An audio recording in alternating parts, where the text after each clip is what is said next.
Hello, everyone, and welcome to Wrestling Territories podcast. Tonight, we're going to talk about something that was a little bit of a rumor that Bobby Eaton could have had a different tag team partner besides Stan Lane. Let's talk about that.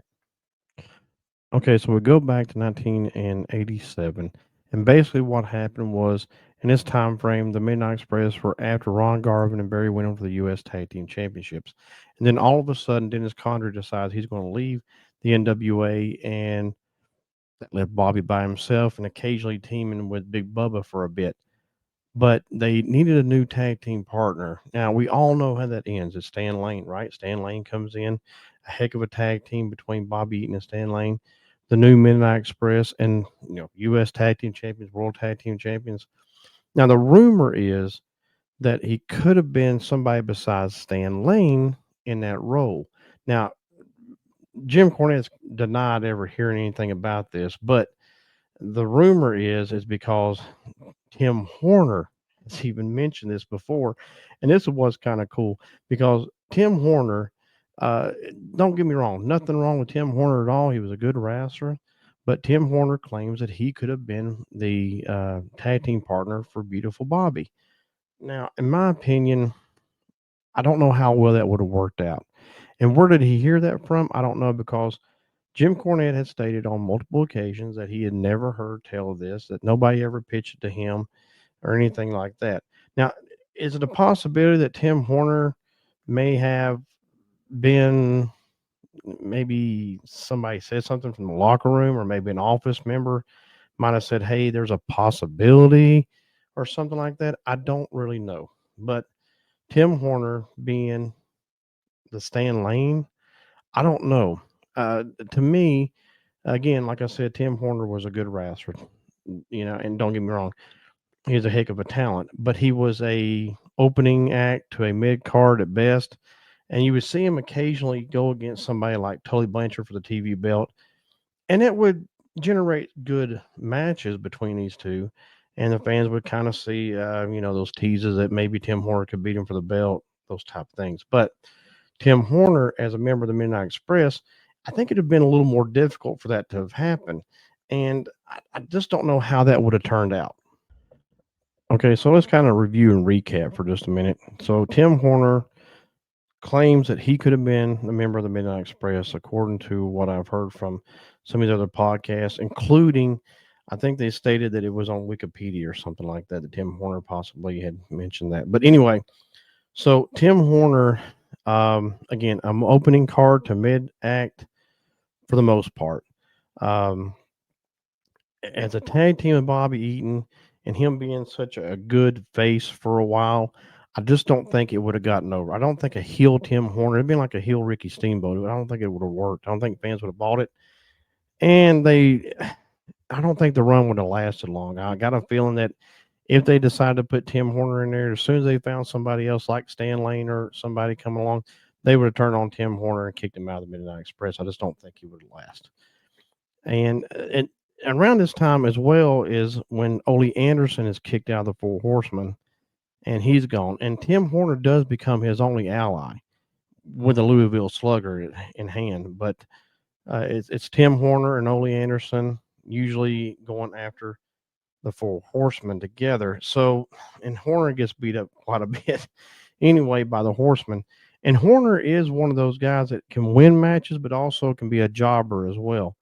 And I just don't think being in that role would have worked out good for him. Don't get me wrong. Now later on in '87, the Bill Watts organization UWF gets bought out by the NWA, and Dusty and them decide to put Tim Horner and Brad Armstrong together as a tag team. Now they've tagged in the past. These guys were a pretty good tag team. Don't get me wrong. Brad Armstrong is a very underrated talent. He was one of the best out there, and Tim Horner with him. That was really good. They were a good tag team. They went into the UWF as a Lightning Express. They defeated Sting and Rick Steiner for the UWF Tag Team Championships. Now, going back, the Midnight Express with Stan Lane is now the U.S. Tag Team Champions. There is a match you can actually find here on YouTube if you want to put that in, but it's the Lightning Express versus the Midnight Express for the UWF Tag Team Championships. and the Lightning Express for keep their championships. Uh, but Horner, it's not like just left out to the pastures. He is a tag team champion at this point in '87.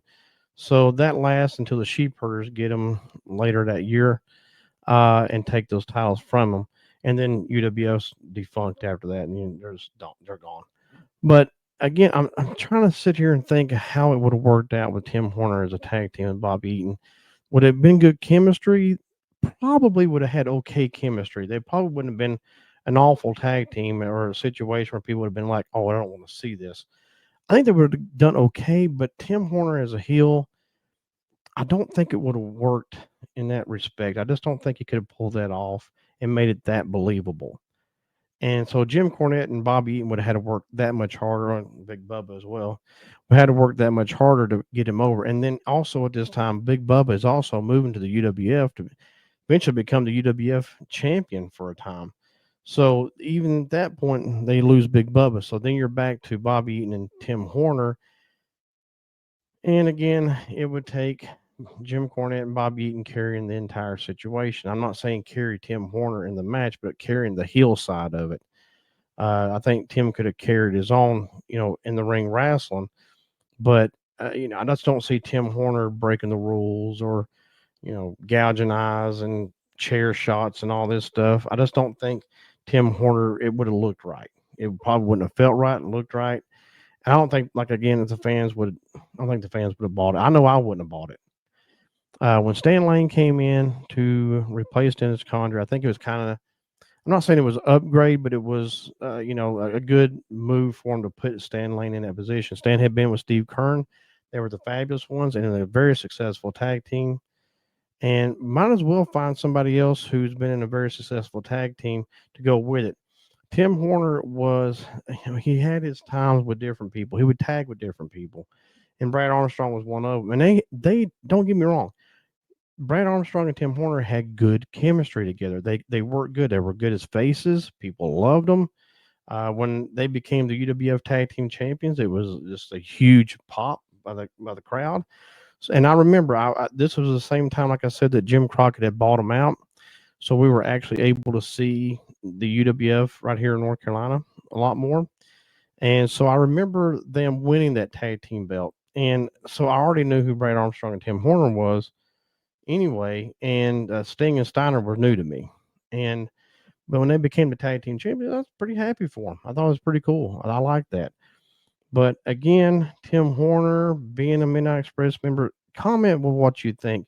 Do you think it would have worked out good? Do you think Tim Horner and Bobby Eaton would have had such good chemistry that they would have went on to be U.S. and World Tag Team champions like Stan and Bobby? Or do you think that it was probably the best idea that never happened? And again, like I say, I don't know where this came from, that Tim Horner got this from, but apparently Tim Horner swears up and down this has happened at some point in time that he was being considered for it. And like I say, could have been an office official, could have been some people in the locker room that might have heard and overheard something.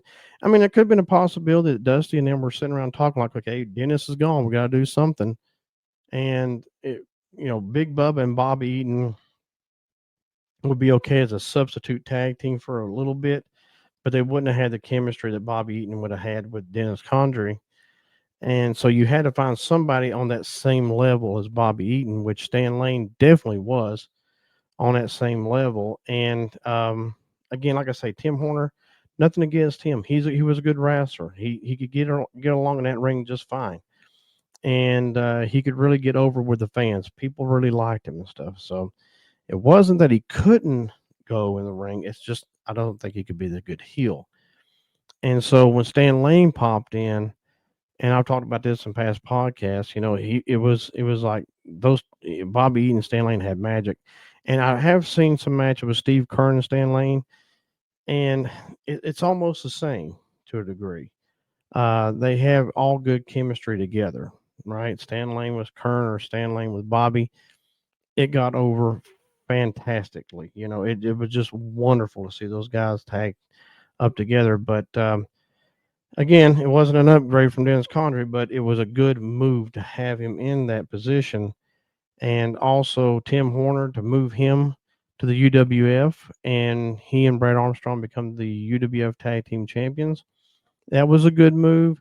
Eventually that leads to Sting becoming a face later on. So that was a real good step in the right direction.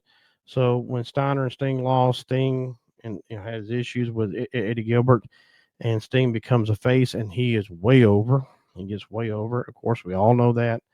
So and then it leads to Sting in a 6-man tag at Starrcade with Michael Hayes and Jimmy Garvin versus Larry Zbyszko, Steiner, and Eddie Gilbert. So again, a good move by Dusty Rhodes to put the Lightning Express together. An even better move to put Stan Lane with Bobby Eaton. So again, comment with what you think.